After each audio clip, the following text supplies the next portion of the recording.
بسم اللہ الرحمن الرحیم۔ شروع اللہ کا نام لے کر جو بڑا مہربان نہایت رحم والا ہے۔ ایک مرتبہ رسول اللہ صلی اللہ علیہ وآلہ وسلم مسجد میں تشریف فرما تھے اور لوگ آپ صلی اللہ علیہ وآلہ وسلم کے ارد گرد بیٹھے ہوئے تھے کہ 3 آدمی وہاں آئے۔ ان میں سے 2 رسول اللہ صلی اللہ علیہ وآلہ وسلم کے سامنے پہنچ گئے اور ایک واپس چلا گیا۔ راوی کہتے ہیں کہ پھر وہ دونوں رسول اللہ صلی اللہ علیہ وآلہ وسلم کے سامنے کھڑے گئے۔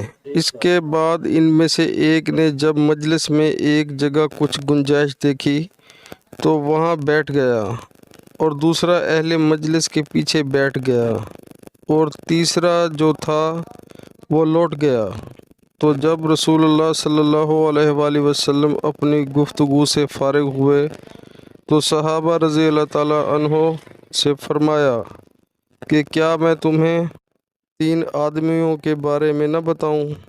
تو سنو۔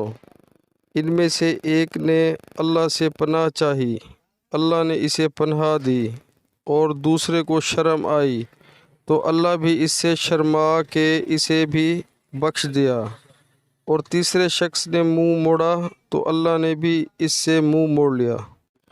پیارے مسلمانوں، اللہ تعالی ہمیں حدیث پاک سننے اور اس پر عمل کرنے کی توفیق عطا فرمائے، آمین۔